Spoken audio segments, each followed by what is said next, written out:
are we now on who Kyrie is as a player? Where are we on what are realistic expectations?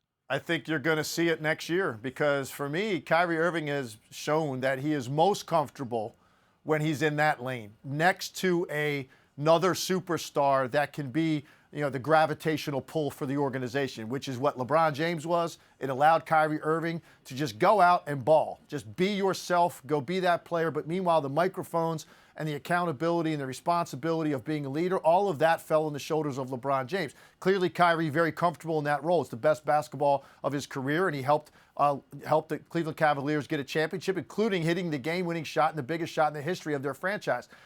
He's not been in that role since then. He had 2 years in Boston that I think we all can agree was a failed experiment. I think he realized once he got his own team, the responsibility of leading younger players and uplifting everybody around you while also going out and being great individually, that's a much more difficult task than I think he thought it would be. So 2 years in Boston, now here we are in Brooklyn and in the same situation. Kevin Durant's not there. So this year when he has been there and he has been out there playing, it's been a completely different feel for the Nets having Kyrie Irving out there. And I said this when I heard he was out for the year, and this might sound crazy to some people. This might be a blessing in disguise, guys, because Kyrie Irving was going to get blamed for this, however this season ended, and I think that was going to be a first-round exit, with or without him. That's the ceiling for the Nets. And if that were the case, and he's out there, despite his numbers and despite how he's playing, and they lose to Milwaukee or Toronto in the first round, Kyrie Irving was going to get that laid at his feet, whether it's fair or not.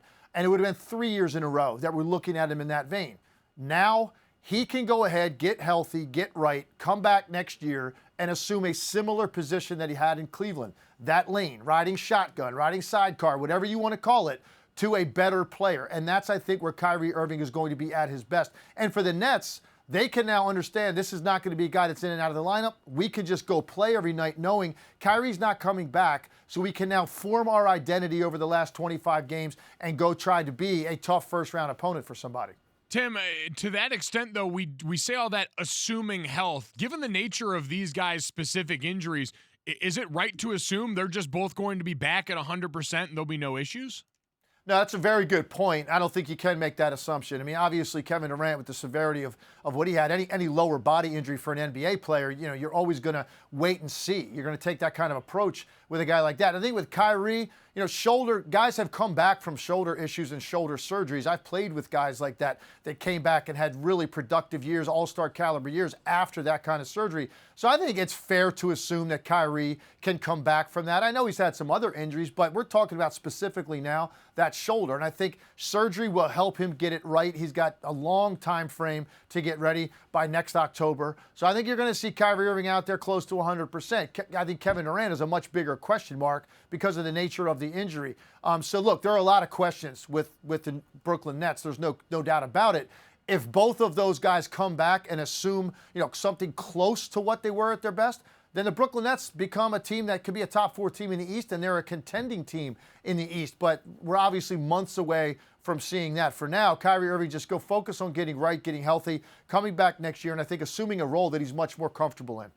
Yeah, listen, it's all about next year for them going forward. The Nets, without Kyrie last night, lost to the Sixers. Joel Embiid said he's the best player in the world. We all know he's not. He's a very good player. He's not the best player in the world. But where are we in this Sixers team that seems to be so dominant at home and just can't find a way to get it together on the road? Well, they're easily the most enigmatic team in the league, right? So this is a team that floor is first-round exit from the playoffs, and the ceiling is win a title. I mean, that's really where we're talking about with this team. And it all depends on Joel Embiid and how he is determined to play. And you saw it last night. I've said this repeatedly. He's the only guy that I've seen since Shaq and Duncan, 20 years ago, that you could build an offense around the low post. Joel Embiid is that good. He's that talented. He's unstoppable in one-on-one coverage down there. He's a guy that's going to draw double teams. He's going to get to the line a ton. And if he does get doubled, then that'll make their shooters better because they don't have a ton of it. But if they've got more time playing out of double teams, they become better shooters. The problem is he doesn't always want to play that way. And when you see him last night, he's fascinating because he is so overwhelming in the paint as a power player that you say, man, if he did this every night, this is a team that can win a title playing this way, despite the fact they don't have great spacing and they don't have a ton of shooting. They're so talented, And defensively, some of the things they can do, I can buy into it. Problem is, he goes through these short bursts where he plays that way because it's almost like he's trying to prove a point when he's trying to respond to criticism, but then he'll get back to having moments where he spends large portions of the game as a perimeter player, and he bails the defense out. And that's why I say the floor is a first-round exit, even to a team like Miami potentially, and the ceiling is win the Eastern Conference. And it depends on his style of play. And last night you saw how dominant he can be when he's determined to play that way. Tim Legler with us here on Golic and Wingo, our ESPN NBA analyst. And Tim, I feel like we say that because we're kind of searching. Someone said the other day we're not giving the Bucks enough credit. I said, I think we've just put them off to the side because they appear to be so far ahead of most of their counterparts in the East. That being said, how much should the fear of what happened in last year's postseason run linger when it comes to the way that we look at the Bucks long term here in the East? It's fair. And first of all, I will agree. We probably are selling them a little bit short on the regular season that they've had. This has been head and shoulders the best team in the NBA. And they do it on both ends. Right? And they're so high-powered offensively. They're elite level defensively. Giannis is an MVP that's even added stuff to his game. Having said all of that, it's fair to wonder what is going to happen when they get to the postseason if they run into a team that can commit to the type of defensive game plan that the Raptors did a year ago, and you basically play a 3-2 zone where you have 5 jerseys in the paint, and you force Giannis Antetokounmpo to solve this riddle. Are you going to be able to beat us with mid-range jumpers or an occasional 3 and your playmaking off the dribble when bodies are in front of you? Can you beat us playing that way? And I think last year, even though they got up 2-0, the Toronto Raptors executed a game plan defensively that was incredible to me to watch because it's very difficult to get a team to commit to it the way that they did.